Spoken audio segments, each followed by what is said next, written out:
नमस्कार, बहुत स्वागत है आप सभी का। आप देख रहे हैं भारत की खबर। मैं हूं सौरभ शर्मा और हमारे साथ हैं इंडिया टीवी के पॉलिटिकल एडिटर देवेंद्र पराशर। चुनावी राज्यों की बात आपको बताएंगे और देवेंद्र वहां क्या चल रहा है वो खबर आपको देंगे। वैसे तो अभी एक साल बाद है उत्तर प्रदेश में, लेकिन सबसे गर्म चुनाव उत्तर प्रदेश का ही होता है हमारे देश में। पश्चिम बंगाल में अभी 3 महीने के बाद चुनाव होने वाला है और 2 राज्य जहां पर 2026 में चुनाव होगा वो है तमिलनाडु और केरल, और दोनों जगहों पर बीजेपी के लिए कुछ अच्छी खबरें भी आ रही हैं। तो शुरुआत करते हैं, लेकिन पश्चिम बंगाल से हम पश्चिम देवेंद्र, अभी चुनाव में ज़्यादा वक्त नहीं रह गया है और अमित शाह जी का भी दौरा होने वाला है। बीजेपी इस वक्त अपने आप को कहाँ देख रही है इस चुनाव में?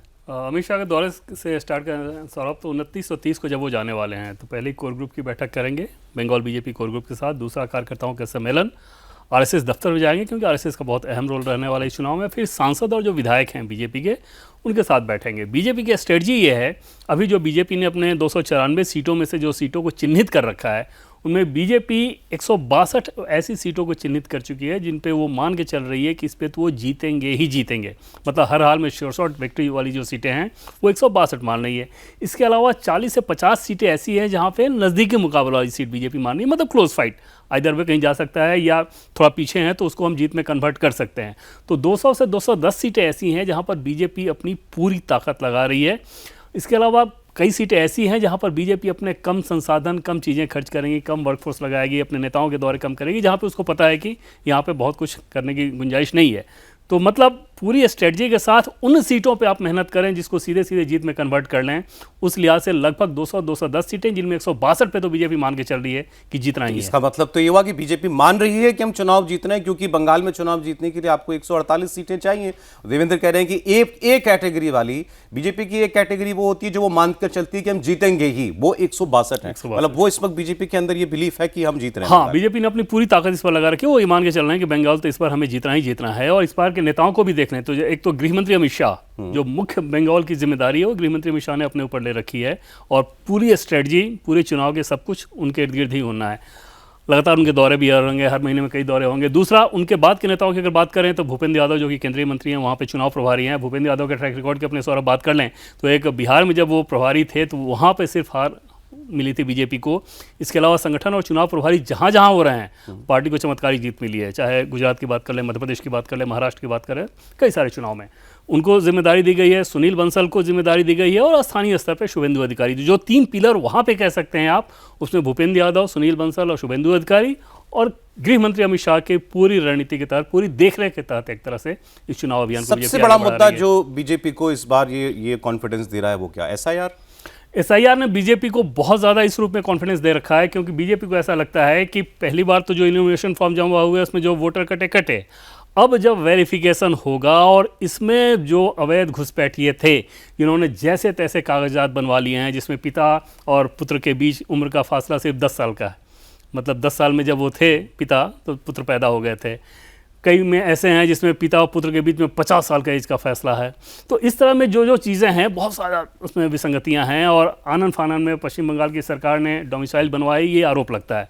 तो उन सारे कागजात की जब चुनाव आयोग पड़ताल करेगा तो वहाँ पर एक बड़ा हिस्सा जो कि अवैध घुसपैठियों के मार्फत होता था वो वोट देने में सफल नहीं रहेगा। और वहाँ पर पिछले चुनाव की बात कर लें तो 2022 के चुनाव में लगभग 58 लाख के आसपास वोटों का फासला था और माना यह जा रहा था कि उसमें अवैध घुसपैठियों का भी बहुत सारे ज़िलों में रोल रहा था। वो रोल इस बार रहेगा नहीं। दूसरी चीज़ की एंटी इनकम्बेंसी फैक्टर, करप्शन, कानून व्यवस्था की स्थिति बहुत ख़राब, ये सारी चीज़ें हैं।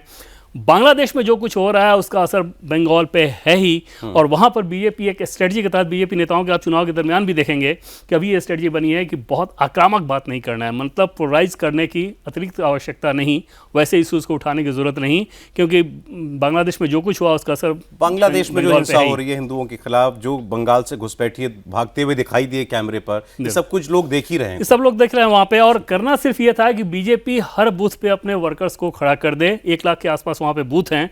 इस बार बीजेपी उस काम को पिछली बार की तुलना में बहुत सक्सेसफुल कर रही है। जमीन पे लोग हैं, जमीन पे ऐसे लोग हैं जो कि फाइट कर रहे हैं और करेंगे आगे। एक खबर इससे जुड़ी हुई, क्योंकि हमने पहले कभी ये भी चर्चा की हुई है कि हेमंत सोरेन जो हैं झारखंड के मुख्यमंत्री, वो पाला बदल सकते हैं, वो इंडिया कैंप से एनडीए में आ सकते हैं और उनकी बीजेपी के शीर्ष नेताओं से कुछ बातचीत भी हुई, ये खबरें भी आई थी बीच में। एक चर्चा मैंने ये सुनी कि बंगाल में ममता बनर्जी भी इंटरेस्टेड हो सकती है हेमंत सोरेन का साथ लेने में, क्योंकि जो झारखंड से लगे हुए कुछ कुछ दर्जन भर ट्राइबल सीटें हैं, बिल्कुल, वहाँ बीजेपी ने अच्छा किया था पिछली बार। बिल्कुल, और संथाली वोटर्स ऑलरेडी वहाँ पे हैं काफ़ी ज़्यादा, और वहाँ पर हेमंत सोरेन को लेकर वो ज़रूर उनकी कोशिश रहेगी। दूसरा एक राज्य है, अगर बगल में राज्य के मुख्यमंत्री अगर आप फेवरेबल गवर्नमेंट हो तो संसाधन वगैरह में भी बहुत सारी चीज़ों की जो ज़रूरत पड़ती है और चुनाव जीतने के लिए उसमें भी मदद हो जाएगा।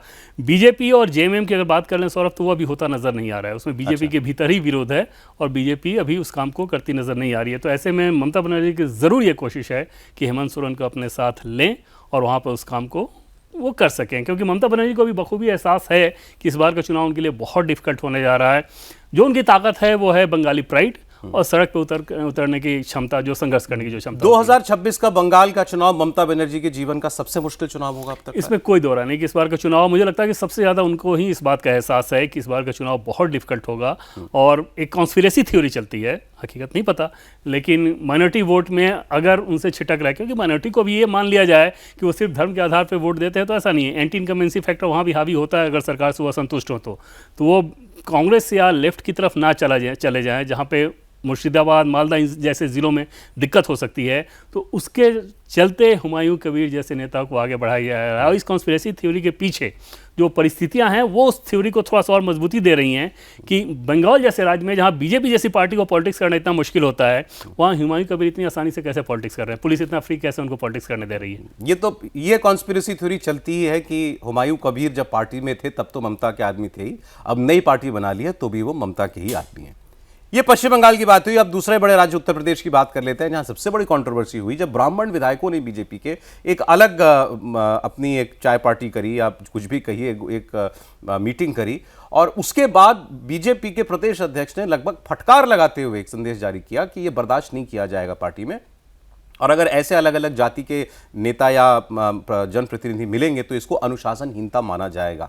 मतलब ये मैसेज गया टॉप लेवल से कि भाई ये बहुत गलत हुआ। और सौरभ, मैसेज इतना सख्त था कि आमतौर पे ऐसी चीज़ों के लिए प्रदेश में अगर हो रहा हो तो, या राष्ट्रीय स्तर पे देना हो तो, जो संगठन महामंत्री होते हैं चाहे प्रदेश के या राष्ट्रीय के, वो एक फ़ोन कम्युनिकेशन के द्वारा संदेश दे देते हैं।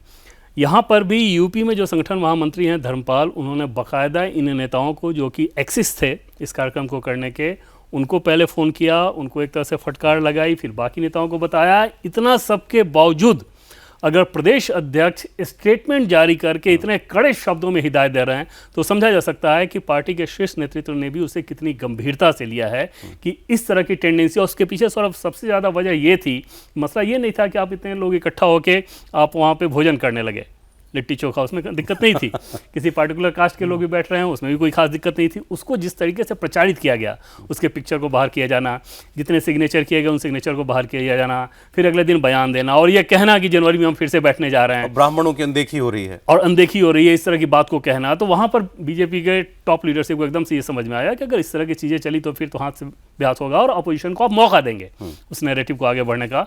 तो ये बहुत सख्त हिदायत दी गई है ताकि न सिर्फ इस कम्युनिटी में, बाकी दूसरी कम्युनिटी में भी होड़ ना लग जाए इस तरह की बैठक। हालांकि अभी एक साल है, एक साल 2 महीने 3 महीने यूपी के इलेक्शन में, लेकिन इतने बड़े प्रदेश में तैयारी जाहिर है कि चुनाव से 4 महीना पहले तो नहीं होगी।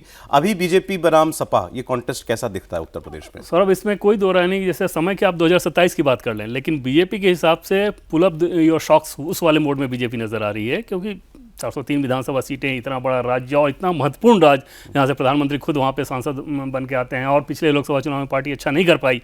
तो इन सारी चुनौतियों के बीच बीजेपी बहुत ज़्यादा मेहनत कर रही है। बीजेपी की ये कोशिश रहेगी कि चुनाव को Hindutva, law and order, development, इसके इर्द गिर्द रखे। अगर दूसरी तरफ समाजवादी पार्टी की पूरी कोशिश रहेगी कि इस इलेक्शन को कास्ट पे लेके जाएं। अगर इलेक्शन को वो कास्ट पे लेके गए तो एक राष्ट्रीय पार्टी के लिए कास्ट पॉलिटिक्स करना मुश्किल हो जाता है। वो पर्दे के पीछे से कर लेते हैं, वो इक्वेशन कर लेंगे सेट, लेकिन खुल्लम खुल्ला नहीं कर सकते। समाजवादी पार्टी की ताकत ही वहाँ पे है कि अगर वो कास्ट पे इस इलेक्शन को ले जाने में सफल रही। अन्यथा ग्राउंड पे समाजवादी पार्टी को जिस रूप में मेहनत करना चाहिए अभी तक वो करती नजर नहीं आ रही है। अभी तक वो ज़्यादा आपको ट्विटर में नजर आएगा, बयानों में। अखिलेश यादव बहुत विटी कमेंट करते हैं, शानदार राजनीति कमेंट करते हैं, वो बहुत तीखा हमला करते हैं। ये कई बार आपने देखा होगा कि अगर मुख्यमंत्री पे भी अटैक करना हो तो बहुत विटी अटैक उनके होते हैं। लेकिन ये मामला सिर्फ सोशल मीडिया या नेशनल मीडिया या ट्रेडिशनल मीडिया, रीजनल मीडिया, इस पर नैरेटिव बनाने का सिर्फ नहीं होता। ग्राउंड पे आपको उस रूप में मेहनत करनी होती है। वो सपा के कार्यकर्ता, वो अखिलेश यादव अभी तक उस रूप में मेहनत करते नजर नहीं आ रहे हैं। दूसरी तरफ योगी आदित्यनाथ की अगर बात करें तो ग्राउंड पे बहुत मेहनत कर रहे हैं। चुनौती ये है कि संगठन को उसी रूप में सरकार के साथ सरकार को दोबारा लाने के लिए वो जोश भरा जाए, और उसी वजह से पंकज चौधरी का चयन किया गया। क्या उत्तर प्रदेश में सरकार और संगठन के बीच में अभी भी कोई गैप है? गैप है अभी, लेकिन पहले की तुलना में अगर देखें तो वो कम होता नजर आ रहा है, और उसमें पहले तो गैप बहुत ज़्यादा था। और बीजेपी के कार्यकर्ताओं से अगर बात करें या नेताओं से बात करें, सौरभ, एमएलए से आप बात करें, सांसद से बात करें, तो ज़्यादातर की राय वो ये रहती थी कि हाँ, संगठन में निराशा है। और वो एक स्वाभाविक सी बात हो जाती है कि एक एंटी इनकमेंसी फैक्टर सिर्फ लोगों के हिसाब से नहीं होता, कार्यकर्ताओं के हिसाब से भी होता है। उनको ये लगने लगता है कि यार किसी भी राज्य में होता है कि हमारी सरकार आ गई तो सब कुछ हमारे हिसाब से हो, सरकारें ऐसा कर नहीं सकती। तो वहाँ पे एक गैप आता है, वहाँ पे एक टाइट रोप संतुलन कायम करना होता है कि मुख्यमंत्री के तौर पर और सरकार के तौर पर उस संतुलन को साधें। पंकज चौधरी का चयन ही इस वजह से किया गया है कि उस तरह के कार्यकर्ता जिनके अंदर निराशा है, उनके अंदर ये उत्साह भर सकें कि दोबारा चुनाव में लगो, आपकी बात भी सुनी जाए। तुम्हारा सुनने वाला भी आ गया, तुम्हारा सुनने वाला और मुख्यमंत्री से वो बात कहने वाला आ गया। जल्दी जल्दी 3 राज्यों की बात आपसे मैं करूंगा। महाराष्ट्र में कोई राज्य का इलेक्शन नहीं है, लेकिन बीएमसी किसी राज्य से के बजट से छोटे राज्यों के बराबर तो बीएमसी का अकेला बजट होता है। तो वहां अभी शिवसेना जो है वो सत्ता में है। शिवसेना जब टूटी नहीं थी तब से शिवसेना का राज 1997 से जो है वो चला आ रहा है। तो उद्धव ठाकरे की अब पार्टी टूटने के बाद भी कोई ताकत बची है, या ये वन वे कॉन्टेस्ट है शिवसेना आज की शिंदे की और बीजेपी के बीच?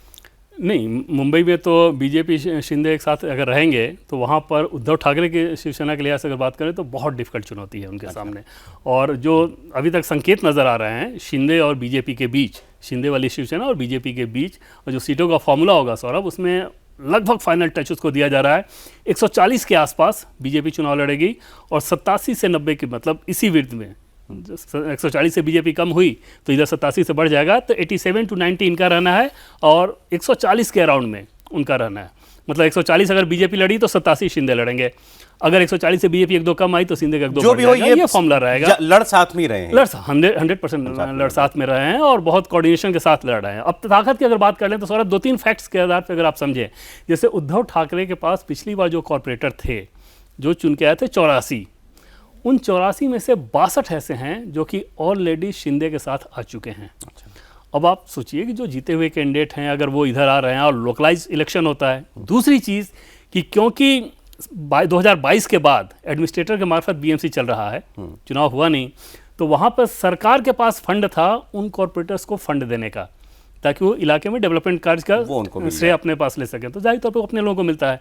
तो वहाँ पे एकदम से अपर हैंड नज़र आ रहा है। और तीसरी चीज़ अगर आप देखें कि पिछली बार जैसे मुंबई में विधानसभा की सीटों के हिसाब से आप देखें तो जिन 10 सीटों पर उद्धव ठाकरे की पार्टी जीती थी, 10 एमएलए उनके जीते थे, उसमें भी 5 सीटें ऐसी थी जहाँ पे वो मुस्लिम डोमिनेटेड सीटों के आधार पे जीते थे। उन विधानसभा सीटों में भी अगर जैसे जोगेश्वरी है उसमें 6 में से 5 कॉर्पोरेटर के चुनाव कर लिए जाएँ, 5 कॉर्पोरेशन वाले क्षेत्र में उद्धव ठाकरे कैंडिडेट हार रहा था। तो इस तरह ओवरऑल नजर आ रहा है कि उद्धव ठाकरे के लिए कठिन चुनाव। इस बार क्योंकि कांग्रेस अलग लड़ रही है बीएमसी के इलेक्शन में, तो उद्धव ठाकरे का मुस्लिम वोट भी कटेगा। ये कहते हुए भी अभी भी अजीब लगता है उद्धव ठाकरे का मुस्लिम वोट वैसे, लेकिन उनको नहीं लगता है अब ये। बहुत क्विक कॉमेंट्स आपके 2 और राज्यों के बारे में। केरल में तिरुवनंतपुरम में भारतीय जनता पार्टी ने इलेक्शन जीता, लोकल इलेक्शन, और अपना मेयर बनाया है। ये पार्टी के लिहाज से कितनी बड़ी जीत है? निश्चित तौर पर बहुत बड़ी जीत है। और आपने देखा होगा कि ये शशि थरूर जैसे नेता वो भी इस बात को स्वीकार रहे हैं, और दूर दूर तक ऐसा नहीं है कि शशि थरूर बीजेपी में आने जा रहे हैं, चाहे जो भी नैरेटिव चल रहा हो वो हैं उधर ही, इसके बावजूद उस चीज़ को स्वीकार रहे हैं सौरभ। और ये दिख रहा है कि बीजेपी के ग्राफ ऊपर की तरफ जा रहा है। हालांकि सरकार बनाने के लिहाज से बात करें तो केरल में मैं इस चुनाव में नहीं देख रहा, 20 के आसपास बीजेपी अपने विधायकों की संख्या इस चुनाव में लेके जा सकती है। बीजेपी की स्ट्रेटजी ये है ओवरऑल कि किसी प्रकार से मैंडेट ऐसा है जिससे यूडीएफ और एलडीएफ एक साथ होकर सरकार बना लें, ताकि अपोजिशन का सीधे सीधे स्पेस बीजेपी के पास आए और अगले चुनाव में पार्टी केरल में 26 में चुनाव। आप कह रहे हैं अभी जीत वाली स्थिति में, मतलब उस सोच में भी बीजेपी नहीं है मुख्य विपक्षी दल बनने की। हाँ। और तमिलनाडु में एक स्टेटमेंट आया, जो विजय एक्टर हैं जो अभी काफ़ी पॉपुलर दिखाई दे रहे हैं, उनकी काफ़ी पार्टी तो बड़ी नहीं है लेकिन भीड़ बहुत आती है उनकी सभाओं में, और उन्होंने ये आरोप लगाया स्टालिन के ऊपर, डीएमके के ऊपर, कि तुम्हारी वजह से तमिलनाडु में कमल खिल पाया, मतलब कमल को अंदर आने का मौका, बीजेपी को अंदर आने का मौका तुमने दिया, डीएमके ने दिया। ये स्टेटमेंट अपने आप में बताता है कि बीजेपी आज तमिलनाडु में कुछ तो हो गई है। तो इस बार चुनाव है, बीजेपी क्या एक्सपेक्ट कर रही है अभी? देखिए, तमिलनाडु के हिसाब से अगर बात करें, जैसे मैंने बंगाल के बारे में बताया कि गृहमंत्री अमित शाह सब कुछ वहाँ पे देख रहे हैं, तो दूसरा राज्य जो देख रहे हैं वो तमिलनाडु देख रहे हैं। असम पे बहुत ज़्यादा फोकस नहीं रहेगा, केरल पे बहुत ज़्यादा फोकस नहीं रहेगा, लेकिन तमिलनाडु पे रहेगा। और बीजेपी ये मान के चल रही है कि तमिलनाडु में उसका गठबंधन जो है वो बहुत अच्छा करेगा। हालांकि वहाँ पे डिफिकल्ट रोड है सौरभ, इसमें कोई बात दो राय नहीं कि डीएमके का अपना जो गठबंधन है वो बुके बहुत बड़ा है, उनके साथ कांग्रेस भी है, लेफ्ट के भी दल है, वो बड़ा बुके है। कड्डा पंचायत जैसी चीज़ें जो हुआ करती थी डीएमके सरकार में, वो बहुत अनपॉपुलरिटी रहती थी, उस पर बहुत हद तक उन्होंने कंट्रोल किया।